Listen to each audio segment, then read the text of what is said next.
Hello दोस्तों, welcome to software engineering channel. क्या हाल चाल है आप लोगों का। सॉफ्टवेयर क्वालिटी एश्योरेंस का जो कोर्स था, आज हम उसके लेक्चर नंबर 3 में पहुंच चुके हैं और आज हम ये देखने वाले हैं कि जो डिफ़ेक्ट्स हमने लास्ट लेक्चर में देखे कि डिफ़ेक्ट होते हैं और फिर वो जो डिफ़ेक्ट्स होते हैं उनकी डिफरेंट कैटेगरीज़ होती हैं, जो कि मतलब सारे के सारे डिफ़ेक्ट किसी न किसी कैटेगरी में लाई कर रहे होते हैं। तो उनको हमने बड़े अच्छे से समझा और एक छोटी सी वीडियो बना के समझा।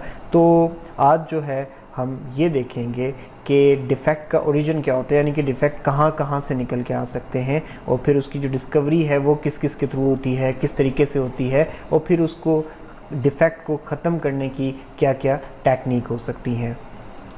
तो हम आगे चलते हैं और सबसे पहले हम बात करते हैं सॉफ्टवेयर डिफ़ेक्ट्स ओरिजिन के बारे में कि ये कौन कौन से पॉइंट्स हैं जहाँ से सॉफ्टवेयर के डिफ़ेक्ट्स जनरेट हो सकते हैं, जो उनका ओरिजिन है, जहाँ से वो निकलते हैं।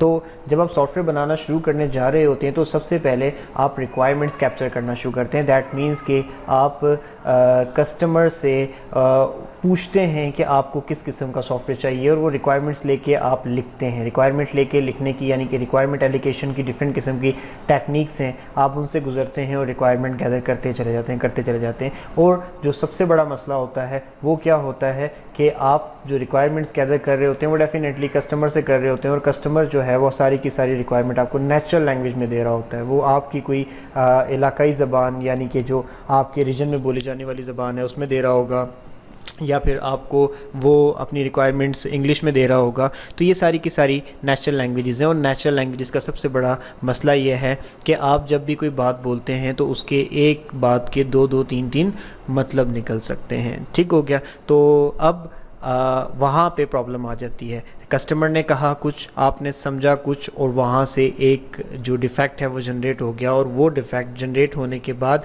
एंड तक जाएगा। अब सबसे पहला तो पॉइंट ये होता है कि आपकी रिक्वायरमेंट से मिलता है आपको डिफ़ेक्ट। अब इसके बाद दूसरा पॉइंट कहाँ से आता है, कौन सा वो पॉइंट है जहाँ से आपको डिफ़ेक्ट मिलता है, वो है आपका बैड फिक्सेस। फॉर एग्ज़ाम्पल कि आपका सॉफ्टवेयर सही चल रहा था और उस सॉफ्टवेयर के अंदर किसी पॉइंट पे, किसी लेवल पे कोई प्रॉब्लम आ गई। अब आप उस प्रॉब्लम को फिक्स करने के लिए कोई ना कोई नया पैच लगाएंगे, कोई ना कोई नया कोड लिखेंगे, कोई ना कोई नई अपडेट भेजेंगे, और उसके भेजने से क्या होता है कि वो पर्टिकुलर प्रॉब्लम तो आपका सॉल्व हो जाता है, लेकिन वो साथ ही साथ कोई और नए प्रॉब्लम जनरेट कर देता है, क्योंकि आपका नया भेजा हुआ कोड मुकम्मल तौर पे उस सॉफ्टवेयर के साथ एडजस्ट नहीं हो पा रहा होता। तो सॉफ्टवेयर डिफ़ेक्ट्स जो हैं वो उनका एक ओरिजिन आपके बैड फिक्सेस भी हैं। उसके बाद आपका डिज़ाइन। फॉर एग्जांपल अगर आप सॉफ्टवेयर इंजीनियरिंग की फील्ड से ताल्लुक़ रखते हैं तो आपको पता होगा कि आप डिज़ाइन फेस पे डिफरेंट किस्म की डायग्राम्स बना रहे होते हैं, डिफरेंट किस्म के फ़्लो चार्ट्स बना रहे होते हैं।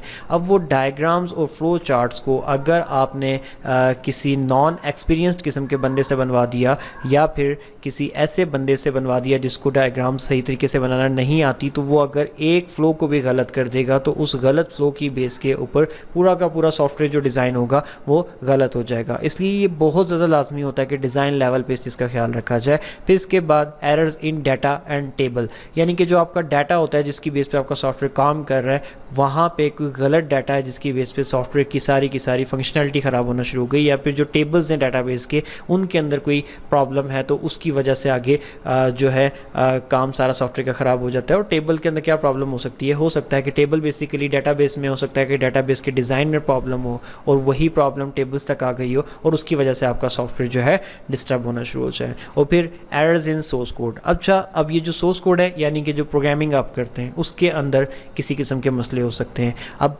डेफिनेटली आपके माइंड में शायद यह आए कि सोर्स कोड में प्रॉब्लम आएगी तो डेफिनेटली सॉफ्टवेयर नहीं बन पाएगा, वहीं पे एरर आपको रोक देगा, और जब तक डेवलपर उसको सही नहीं करेगा तो आगे कैसे चलेंगे। वो सारे सिंटैक्स एरर होते हैं। कुछ लॉजिकल एरर्स होते हैं जो आ जाते हैं, लेकिन उनके आने की वजह से आपका कंपाइलर, आपका डिबगर आपको रोकता नहीं है, आपको तंग नहीं करता, आपको शो नहीं करता कि फ़लानी जगह एरर है, इसको ठीक करो। वो एरर होता है लेकिन वो खामोशी से बैठा होता है। वो उस वक्त ट्रिगर होता है जब आप उसके रेलेवेंट कोई काम करते हैं तो वो अचानक से गलत आंसर्स देने लग जाता है, और वो उस वक्त जाके पता चलता है। और हो सकता है कि वो टेस्टिंग के अंदर भी अगर सही से परफॉर्म ना की हो तो बच के निकल जाए और कस्टमर तक पहुँच जाए, और कस्टमर की यूज़ेबिलिटी के अंदर जाके वो कोई ऐसा काम करते हुए ट्रिगर हो जाए और वो उस वक्त सामने आए। तो सोर्स कोड भी एक बहुत बड़ा ओरिजिन है। फिर इसके बाद टेस्ट केसेस। अब टेस्ट केसेस का जो एरर्स का जो ओरिजिन है बेसिकली कहीं ना कहीं लिंक है सोर्स कोड के साथ। फॉर एग्जांपल सोर्स कोड में एक लॉजिकल एरर था, आपने सोर्स कोड को टेस्ट करने के लिए टेस्ट केसेस बनाए या सॉफ्टवेयर के किसी मॉड्यूल को टेस्ट करने के लिए टेस्ट केसेस बनाए, लेकिन वो टेस्ट केसेस इतने अच्छे तरीके से नहीं बन सके थे कि उसमें सारे के सारे सिनेरियोज कवर अप हो रहे हो, और उनके प्रॉपरली कवर अप ना होने की वजह से कोई एक एरर बच के निकल गया, उस टेस्ट केस के हाथ से निकल गया, तो वो आगे कस्टमर तक पहुंच सकता है। तो ये भी एक डिफेक्ट का ओरिजिन है। आप कभी भी ये ना सोचें कि सोर्स कोड बेस्ट है, टेस्ट केस नॉर्मल से भी होंगे तो काम सही हो जाएगा। सोर्स कोड बेस्ट आपको लग रहा है, अगर टेस्ट केस अच्छे होंगे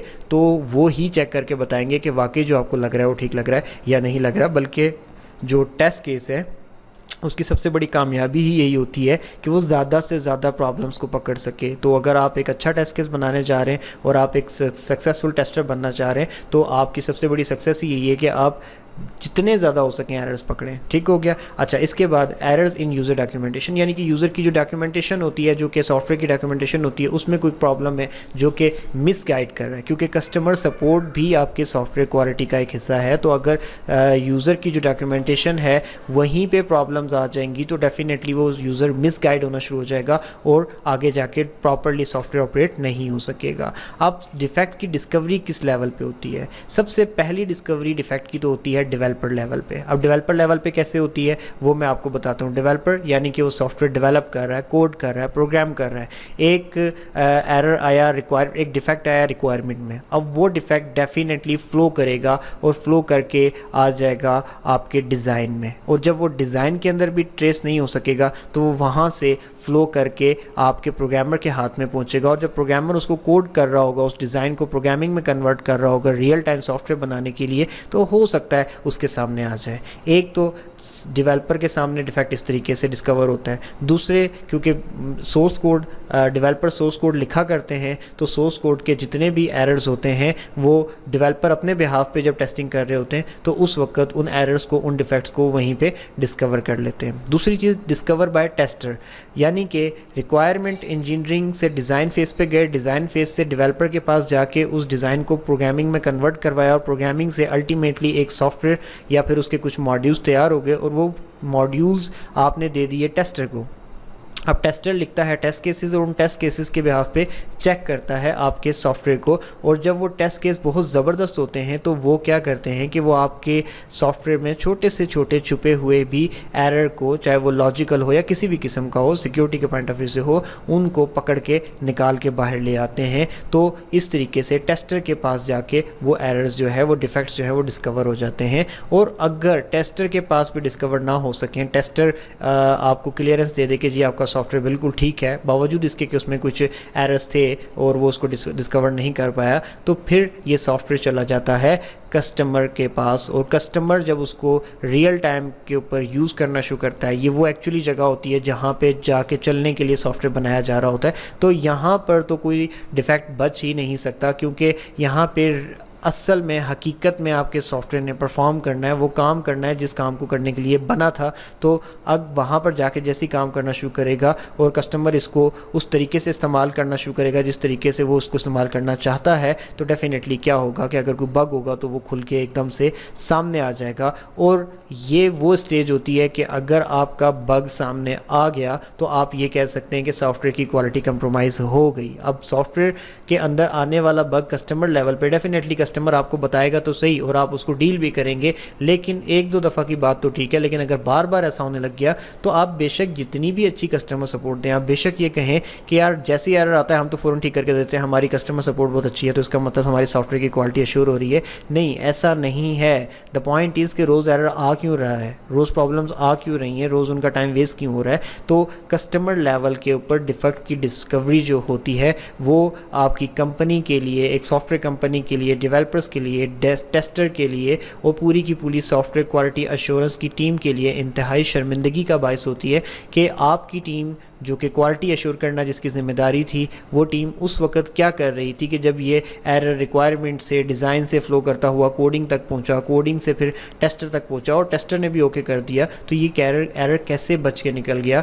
ये एक शर्मिंदगी की चीज़ होती है कि आप क्लेम तो करते हो कि हमारे सॉफ्टवेयर हाउस में सॉफ्टवेयर क्वालिटी अश्योरेंस का पूरा डिपार्टमेंट है जो इस चीज़ को अश्योर करता है कि सॉफ्टवेयर के अंदर क्वालिटी है। इन अदर वर्ड्स आप ये कह रहे हो कि हम इस चीज़ को अश्योर करते हैं कि सॉफ्टवेयर में किसी किस्म का डिफेक्ट नहीं है, एरर नहीं है, लेकिन फिर भी जब आपका सॉफ्टवेयर कस्टमर के पास जाता है तो उसमें डिफेक्ट निकल के सामने आ जाता है, तो डेफिनेटली ये एक शर्मिंदगी का बायस होता है। तो खैर जो यहाँ पर आपको बताना चाहता था मैं वो ये कि सबसे पहले आपको ये पता होना चाहिए कि सॉफ्टवेयर के डिफेक्ट के ओरिजिन्स क्या क्या हैं, वो कौन कौन से पॉइंट हैं जहाँ से एरर निकल सकते हैं। तो जब आपको ये ओरिजिन पता होते हैं तो आप क्या करते हैं कि आप उन ओरिजिन्स के ऊपर ज़्यादा फोकस करके काम करते हैं ताकि क्वालिटी एश्योर हो सके। उसके बाद आपकी डिफेक्ट डिस्कवरी के किस किस लेवल पे डिफेक्ट डिस्कवरी पॉसिबल होती है, और तो आपको अगर ये पता हो तो आप ज़्यादा एक्टिव होकर उन लेवल्स के ऊपर फोकस करते हैं। Being a software quality assurance manager के, क्योंकि मेरी ये जिम्मेदारी है कि मैं एक मैनेजर हूँ, तो मैं इन लेवल्स के ऊपर ज़्यादा फोकस करूँगा कि टेस्टर सही से काम कर रहा है या नहीं कर रहा,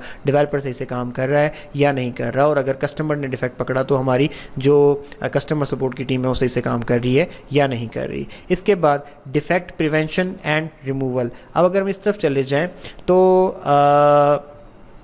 ये क्या होता है कि effective defect prevention, accurate defect prediction before the project begins, accurate defect tracking during the project और ensuring high level of user satisfaction. अब इसमें जो मैं आपको बताना चाह रहा हूँ कि डिफेक्ट प्रिवेंशन एंड रिमूवल की बात की जा रही है, तो सबसे पहली बात ये कि डिफेक्ट प्रिवेंशन एंड रिमूवल की तरफ जब आप फोकस करते हैं तो आपकी जो प्रिवेंशन है वो इफ़ेक्टिव होनी चाहिए। जब आ गया तो उसके बाद अगर पकड़ में आ गया, यानी कि अगर एक एरर या फिर एक डिफेक्ट आपके सॉफ्टवेयर में आ गया और आपने उसको पकड़ लिया तो फिर तो आप उसको रिमूव कर ही देंगे, लेकिन अगर पकड़ में ही ना आया तो फिर काम ख़राब हो जाएगा। तो सबसे पहले तो आपको करना ये चाहिए डिफेक्ट प्रिवेंशन एंड रिमूवल में कि आपको प्रिवेंशन के ऊपर ज़्यादा फोकस करना चाहिए कि आपके काम इतने एक्यूरेटली हो रहे हों कि एरर आने का चांस ही ना रहे, क्योंकि अगर आ गया तो फिर ये पॉसिबिलिटी भी आ जाएगी कि शायद आपकी नज़र में ना आए।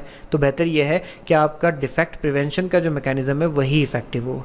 इसके बाद accurate defect prediction before the project begins. अब ये काम कैसे हो सकता है, ये आप किस तरीके से कर सकते हैं कि आपके डिफेक्ट की प्रिडिक्शन आप पहले से ही कर दें, अपना प्रोजेक्ट स्टार्ट करने से पहले ही बता दें कि यार यहाँ पे प्रोजेक्ट आ सकते हैं। तो इसी को हम कहते हैं रिस्क असेसमेंट करना। इन्हीं चीज़ों के ऊपर आपके सारे मामला चल रहे होते हैं कि आपका जो टीम है उसमें आपके जो एक्सपीरियंस्ड किस्म के लोग होते हैं उनका यही बेनिफिट होता है कि उन्होंने बहुत किस्म के सॉफ्टवेयर पे काम किया होता है। तो जब कोई उस सॉफ्टवेयर का मॉड्यूल शुरू होने जा रहा होता है और उससे मिलते जुलते मॉड्यूल्स पर उन्होंने काम किया होता है, डिफेक्ट्स को डील किया होता है, तो वो अपने एक्सपीरियंस की रोशनी में ये चीज़ प्रिडिक्ट करते हैं कि यार यहाँ पर इस मॉड्यूल पे काम करते हुए इस तरीके से और इस पॉइंट पे डिफेक्ट्स आने के चांसेस हैं। तो जब आपको वो पॉइंट माइंड में आ जाते हैं आप उनको नोट डाउन कर लेते हो और आपकी कोशिश ये रहती है कि यार अब जब हमें पता भी है तो हम इन पॉइंट्स पे ज़्यादा फोकस करेंगे ताकि हम उस डिफेक्ट को प्रिवेंट कर सकें, और अगर आ भी गया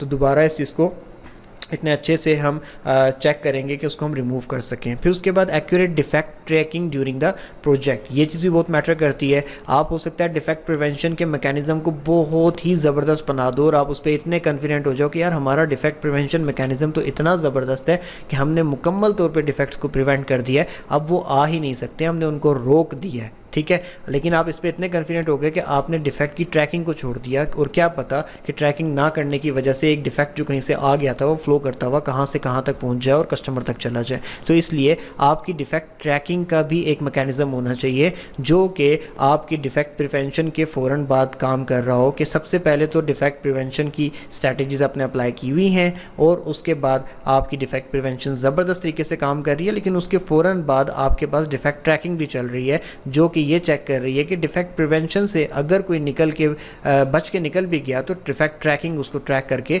पकड़ लेगी। इस तरीके से ensuring high level of user satisfaction. इस तरीके से फिर आप दूसरी चीज़ ये भी करते हैं कि आपने ये भी माइंड में रखा होता है कि हमने यूज़र की सेटिस्फेक्शन को हाई लेवल तक लेके जाना है। तो जब आप इस चीज़ को इंश्योर करते हो तो ये चीज़ें आपको बहुत मदद करती हैं डिफेक्ट प्रिवेंशन में एंड रिमूवल में। और जो आपके टिपिकल डिफेक्ट रिमूवल टेक्निक्स हैं वो दो हैं, एक है इंस्पेक्शन और दूसरी है टेस्टिंग। अब ये दोनों चीज़ें बहुत ज़्यादा इंपॉर्टेंट हैं, स्पेसिफ़िकली इंस्पेक्शन और टेस्टिंग। अगर मैं इनकी बात करूं कि इनमें से कौन सा ज़्यादा, किस पे तवज्जो ज़्यादा देनी चाहिए, तो मैं इसके जवाब में यही कहूँगा कि इंस्पेक्शन और टेस्टिंग दोनों पे आपको बहुत ज़्यादा तवज्जो देनी चाहिए। और हम इन दोनों को नेक्स्ट लेक्चर में बड़े अच्छे तरीके से क्लियर करने वाले हैं कि इंस्पेक्शन क्या होता है और टेस्टिंग क्या होती है। लेकिन अभी के लिए मैं आपको बता दूं कि origin and defect removal effectiveness के अगर हवाले से आप बात करें तो इंस्पेक्शन और टेस्टिंग जो दो मैकेनिज्म बताएं, इसके अंदर मैं आपको ये बताता चलूँ कि जो इंस्पेक्शन है वो रिक्वायरमेंट के डिफेक्ट्स पकड़ने में एक फेयर किस्म के रिज़ल्ट देती है और डिज़ाइन के डिफेक्ट और कोड के डिफेक्ट पकड़ने के अंदर बहुत ही एक्सीलेंट रिजल्ट हैं इसके। लेकिन जो टेस्टिंग है, टेस्टिंग कोई इतना अच्छा नहीं परफॉर्म कर पाती रिक्वायरमेंट डिफेक्ट्स के ऊपर और डिज़ाइन डिफेक्ट के ऊपर, लेकिन कोड डिफेक्ट के ऊपर ये बहुत अच्छा परफॉर्म कर सकती है। तो इस चीज़ को आप माइंड में रखिएगा। ये टेबल आपको इसलिए प्रोवाइड किया गया है कि आप जब आपका प्रोजेक्ट स्टार्ट होता है तो वो बेसिकली रिक्वायरमेंट के लेवल पे होता है और फिर डिज़ाइन लेवल पे जाता है। तो रिक्वायरमेंट और डिज़ाइन लेवल के ऊपर अगर आप किसी फेज़ को थोड़ा सा वीक करना चाहते हो, ढीला छोड़ना भी चाहते हैं, तो वो आप टेस्टिंग के फेज़ को तो आप ढीला छोड़ सकते हैं, क्योंकि वैसे भी रिक्वायरमेंट और डिज़ाइन के डिफेक्ट पकड़ने में टेस्टिंग को इतना अच्छा परफॉर्म नहीं कर रही होती। ये एक प्रूवन चीज़ है। लेकिन आप इंस्पेक्शन के पॉइंट को बिल्कुल भी ढीला ना छोड़िएगा, क्योंकि इंस्पेक्शन रिक्वायरमेंट लेवल पे और डिज़ाइन लेवल पे बहुत अच्छे तरीके से डिफेक्ट पकड़ने की सलाहियत रखती है। अब ये इंस्पेक्शन होती क्या है, ये टेस्टिंग होती क्या है और ये कैसे कर रहे होते हैं हम, ये आगे जाकर देखेंगे और बड़ी डिटेल में इनको स्टडी भी करेंगे। फिलहाल इस लेक्चर को मैं यहीं पे एंड करता हूँ। अगर लेक्चर अच्छा लगा हो तो प्लीज़ वीडियो को लाइक करके चैनल सब्सक्राइब करके हमें सपोर्ट दें। दोबारा मिलेंगे नेक्स्ट लेक्चर में, तब तक के लिए अल्लाह हाफिज़।